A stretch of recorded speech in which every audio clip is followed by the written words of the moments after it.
नमस्कार, मैं हूं आपका दोस्त विजय विद्रोही और आप देख रहे हैं अनकट। नेताओं की भी अजीब मुसीबत है। कहीं कोई बड़ी घटना हो जाए, वहां नेता चले जाएं तो कहा जाता है कि राजनीति करने आए हैं, राजनीति की रोटियां सेंकने आए हैं, पॉलिटिकल टूरिज्म पर निकले हैं, शांति व्यवस्था की स्थिति जो बहाल हो रही है उसे ये आकर खराब कर देंगे, माहौल खराब कर देंगे। और अगर नेताजी नहीं जाएं तो कहा जाएगा देखिए काहे के नेता हैं, काहे के विपक्ष में हैं, ट्वीट करते रहते हैं, बयान देते रहते हैं, प्रेस कॉन्फ्रेंस करते रहते हैं, सड़क पर उतरते नहीं हैं, मौके पर जाते नहीं हैं, आम लोगों से, पीड़ित पक्ष से मिलते नहीं हैं। ये किस तरह की राजनीति कर रहे हैं? खैर, इस पर आगे बात करेंगे, लेकिन पहले बात करते हैं इंदिरा गांधी की। आप कहेंगे कि इंदिरा गांधी कहां से लखीमपुर वाले मामले में आ गई?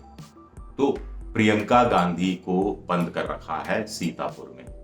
2 दिन करीब करीब हो चुके हैं, उससे ज्यादा ही हो गया है वक्त। और लोग कह रहे हैं कि ये ना इंदिरा गांधी की बेलछी मूवमेंट की याद दिला रही है प्रियंका गांधी।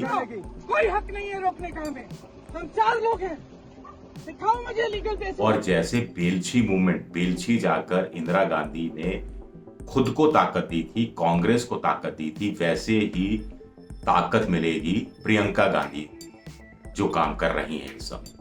तो बेलछी क्या है? आप में से कुछ को पता होगा, कुछ भूल गए होंगे, कुछ को मैं याद दिलाने की कोशिश करता हूं। दरअसल 1975 में आप जानते हैं देश में इमरजेंसी लगी थी, फिर 1977 में चुनाव हुए, उसमें कांग्रेस हार गई चुनाव, जनता पार्टी सत्ता में आई। कांग्रेस चुनाव जरूर हारी, लेकिन दक्षिण भारत में कांग्रेस जीती थी। उत्तर भारत में, पूरे उत्तर भारत में केवल 2 सीटें कांग्रेस को लोकसभा चुनाव में मिली थी। एक मध्य प्रदेश में कमलनाथ छिंदवाड़ा की सीट और एक राजस्थान में नाथूराम मिर्धा की नागौर सीट।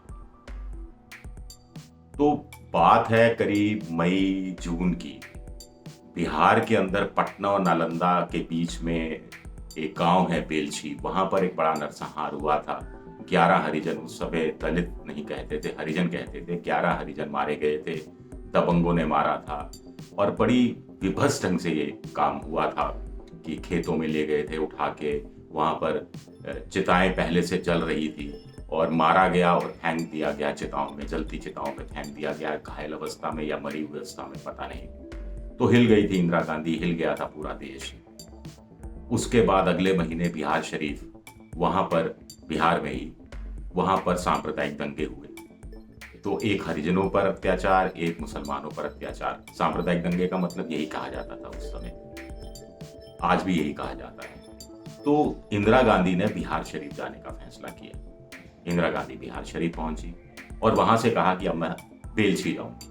तो कार्यकर्ताओं ने कहा कि साहब ये बारिश का मौसम है, अगस्त की बात हो गई थी, ये जुलाई में ये सब हुआ था, 1 अगस्त की या 2, 3 अगस्त की बात है, 1977 में, 1977 में। तो कार्यकर्ताओं ने कहा वहां तो घुटनों घुटनों तक पानी रहता है, सड़कें खराब हैं, दलदल है, वहां जाना असंभव है एक तरह से। इंदिरा गांधी ने कहा असंभव असंभव क्या होता है, अब जाना है तो जाना है, चलो। वो कार में बैठी, काफिला रवाना हुआ, थोड़ी दूर आगे तक गए, कार बैठ गई, सड़क में धंस गई कार एक तरह से। लोगों ने फिर समझाया, लेकिन इंदिरा गांधी ने कहा नहीं, जीप का अरेंजमेंट करो। जीप अरेंज की गई, जीप थोड़ी दूर आगे गई, कुछ किलोमीटर, लेकिन जीप भी अटक गई। अब इंदिरा गांधी ने कहा मैं पैदल चलूंगी, किसी को मेरे साथ जाना है तो जाए। और धीरे धीरे सारे लोग जुट गए। इंदिरा गांधी भी जानती थी कि वो अकेली तो जाएंगी नहीं, लोग उनके साथ आएंगे ही, कांग्रेस के कार्यकर्ता। तो कुछ और आगे तक गए पैदल पैदल। तो वहां फिर सुझाया गया किसी ने कि पास में एक मंदिर है और मंदिर में एक हाथी है। तो इंदिरा गांधी ने कहा ठीक है, हाथी का प्रबंध किया जाए। तो हाथी का प्रबंध किया गया। महावत भी आ गया। महावत ने कहा कि साहब इसमें ना होदा नहीं है बैठने के लिए, ऐसे आप बैठ पाएंगी? इंदिरा गांधी ने कहा हाँ, मैं कभी हाथी पर बहुत समय से नहीं बैठी, बैठ जाऊंगी।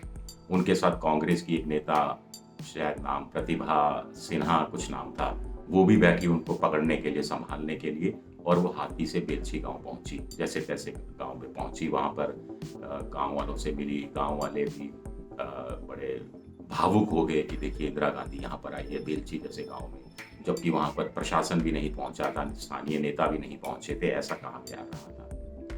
इंदिरा गांधी वहां हाथी से उतरी नहीं थी, हाथी को बैठा दिया गया था। बैठे बैठे उन्होंने बात की थी, लेकिन उसके बाद उन्होंने दलितों ने या हरिजन जो उस समय कहा जाता था उनको, उन्होंने खिचड़ी बनाई या फिर पूड़ी और आलू की सब्जी बनाई, वो उन्होंने खाई। थोड़ी बहुत छोटी मोटी रैलियां की और वापसी में बख्तियारपुर में भी रैली की। और एक तरह से वहां नारा लग गया नारा ये लग गया कि देखिए, इंदिरा गांधी हट गई सत्ता से तो दलितों पर, हरिजनों पर अत्याचार हो गए। तो एक नारा लग गया कि आधी रोटी खाएंगे, इंदिरा को जिताएंगे। उसके बाद बख्तियारपुर में रैली, बिहार शरीफ में रैली, और वहां पर इस तरह की बातें कहनी शुरू हुई कि इंदिरा को वापस लाना है, हरिजनों मुसलमानों को बचाना है। इस तरह के नारे लगने शुरू हुए। ये एक कामयाबी थी इंदिरा गांधी की, और वापसी में वो पटना पहुंची और पटना के अस्पताल में लोकनायक जयप्रकाश नारायण वो भर्ती थे। वो जेपी जो धुरी रहे थे, इमरजेंसी के दौरान विरोध प्रदर्शन को लेकर, और उनको गिरफ्तार भी किया गया था। हरियाणा में एक जगह रखा भी गया था, उनको एक गेस्ट हाउस में भी रखा गया था। एक पहाड़ी पर बना गेस्ट हाउस है, मुझे नाम याद नहीं आ रहा, मैं भी वहां गया था वहां पर। तो वो इंदिरा गांधी जिन्होंने इतने अत्याचार किए थे कथित रूप से जेपी पर, वो जेपी से मिलने गई और जेपी ने उन्हें आशीर्वाद दिया, जिस तरह की अखबारों में ये सुर्खियां छपी। और उसके बाद इंदिरा गांधी ने पलट कर नहीं देखा। उन्होंने खुद को रिवाइव किया, कांग्रेस को रिवाइव किया, मेहनत की, कांग्रेस संगठन को मजबूत किया, और आम दलितों में सबसे बड़ी बात है जो उनका वोट बैंक था, दलित वोट बैंक, आदिवासी वोट बैंक, मुस्लिम वोट बैंक, वहां तक वो मैसेज देने में कामयाब रही, संदेश देने में कामयाब रही कि देखिए, इंदिरा गांधी सत्ता में नहीं थी तो इन पर अत्याचार बढ़ गया। दलितों ने, हरिजनों ने, मुसलमानों ने, लोगों ने कहना शुरू कर दिया कि देखिए, इंदिरा गांधी नहीं थी हमारे साथ, इंदिरा गांधी रही होती तो ना तो बेलछी होता, ना बिहार शरीफ होता, और हमारे साथ न्याय होता, हमारे साथ इंसाफ होता। तो क्या बेलछी मूवमेंट को रिपीट कर पाएंगी प्रियंका गांधी? हाथरस में भी वो जा रही थी, सड़क पर बैठ गई थी। ग्रेटर नोएडा के बाहर का जो जेपी हाईवे है, तब भी ये बात कही गई थी। सोनभद्र जा रही थी, वहां टोका गया था। फिर वो पगडंडियों, खेत की पगडंडियों से होते हुए महिलाओं के साथ वहां से गई थी, महिलाओं के साथ बैठी थी, धूप थी, सब अपना आंचल सर पर रखकर बैठी थी। और प्रियंका गांधी से महिलाएं दिल खोलकर बात कर रही थी, दिल की बातें कर रही थी, और प्रियंका भी बड़ी उत्सुकता से उनकी बातों को सुन रही थी। तब भी कहा गया कि ये बेलछी मूवमेंट है। लेकिन ऐसा कुछ हुआ नहीं कि कांग्रेस के कार्यकर्ता में जान आ गई हो, या फिर संगठन बड़ा मजबूत बन गया हो, या कांग्रेस का जो दलित वोट बैंक है, वो ओबीसी वोट बैंक था, मुस्लिम वोट बैंक था, आदिवासी वोट बैंक था, वो कांग्रेस की झोली में वापस आ गया हो। ये उत्तर प्रदेश की बात हो रही है, हाथरस भी उत्तर प्रदेश में, और बाकी जो चीजें जो अभी लखीमपुर खीरी, ये भी उत्तर प्रदेश में। तो यहाँ क्या अब प्रियंका गांधी को जिस ढंग से 2 दिन से रखा गया है, क्या वो इंदिरा गांधी के बेलछी मूवमेंट को कैप्चर कर पाएंगी, या उसका कुछ अंश भी प्राप्त कर पाएंगी? एक बड़ा सवाल। दूसरा सवाल ये उठता है कि आखिर कांग्रेस उत्तर प्रदेश में है कहाँ? वही बीजेपी के नेता ही कह रहे था कि है क्या पार्टी, 5-7% वोट मिलते हैं, 8-10 सीटें मिलती हैं, और पिछली बार तो सीटों की संख्या भी 10 से नीचे रह गई थी। 2012 में 55 सीटें जरूर मिली थी, लेकिन वोट बैंक पूरा का पूरा छिन गया। महिलाएं, जो मुस्लिम वोट है वो पट गया, मौलाना मुलायम के पास बहुत पहले चला गया था, और जो दलित वोट है वो मायावती के पास चला गया, ओबीसी वोट है वो चला गया, जिसमें से यादव वोट बैंक बहुत बड़ा हिस्सा चला गया अखिलेश के पास, बाकी बीजेपी के पास चला गया, गैर जाटव दलित भी बीजेपी के पास चला गया, आदिवासी बीजेपी के पास चला गया, अपर कास्ट का वोट जो कांग्रेस को बहुत आयत से मिलता रहा उत्तर प्रदेश के अंदर, वो भी बीजेपी के पास चला गया। तो ऐसी कांग्रेस को लेकर बीजेपी में आखिर क्या डर है? क्यों राहुल गांधी को रोकने की कोशिश, कांग्रेस नेताओं को जाने से रोकने की कोशिश, प्रियंका गांधी को रोकने की कोशिश, आखिर बीजेपी ये सब क्यों कर रही है? योगी सरकार ऐसा क्यों कर रही है? ऐसा लगता है कि उनको लगता है कि एक एक वोट की लड़ाई है, और ऐसे में अगर कांग्रेस थोड़ा सा भी मजबूत होती है, थोड़ा अपर मिडिल क्लास में, शहरी वोटों में प्रियंका गांधी के साथ जो कुछ हो रहा है उसका असर होता है, ब्राह्मण वोटों में असर होता है, तो इसका खामियाजा, इसका नुकसान कुल मिलाकर बीजेपी को ही उठाना पड़ेगा। ये लग रहा है कुल मिलाकर बीजेपी को। इसलिए भी बीजेपी के लिए थोड़ा प्रियंका गांधी कहीं खतरा ना बन जाए, तो इसलिए ये सब रोका टाकी की कोशिश हो रही है। लेकिन प्रियंका गांधी से फिर सवाल उठाया जा सकता है कि इंदिरा गांधी ने जैसे बेलछी वाला जो एक मौका मिला, उस मौके का फायदा उठाया, उस मौके को डेवलप किया अपने पक्ष में करने में, माहौल बनाया। मौका तो एक छोटा सा मिला था, लेकिन उसको कैश कैसे किया जाए, सियासी रूप से कैसे भुनाया जाए, ये इंदिरा गांधी ने कर दिखाया। ये बात प्रधानमंत्री नरेंद्र मोदी भी कहते रहे हैं कि एक मौका मिलता है उसका फ़ायदा उठाना चाहिए, किस ढंग से वो भी फ़ायदा उठाते रहे हैं इन चीज़ों का। तो क्या प्रियंका इससे कुछ सीख ले पाएँगी या दौरा सिर्फ़ दौरा बनकर रह जाएगा, लखीमपुर खीरी के बाद कुछ और हो जाएगा, लोग लखीमपुरी खीरी को भी भूल जाएँगे और प्रियंका गांधी को भी भूल जाएँगे? ये एक बड़ा सवाल उठता है। अब बात पहले जो मैंने शुरू की थी, बात थोड़ा-सा उसका ज़िक्र कर लेते हैं कि नेताओं की जो मुसीबत है कि अगर नहीं जाएँ तो क्या कहा जाता है, ऐसा ट्वीट करते रहते हैं, फेसबुक पे रहते हैं, सोशल मीडिया पर रहते हैं, प्रेस कॉन्फ्रेंस करते रहते हैं, एसी कमरों में बैठे रहते हैं, फील्ड में नहीं जाते। फील्ड में जाएँ तो मीडिया कहता है कि रोटियाँ सेंकने आ गए, राजनीतिक रोटियाँ सेंकने आ गए। सत्ता पक्ष की पार्टी भी यही बात कहती है, पॉलिटिकल टूरिज़्म करने आ गए।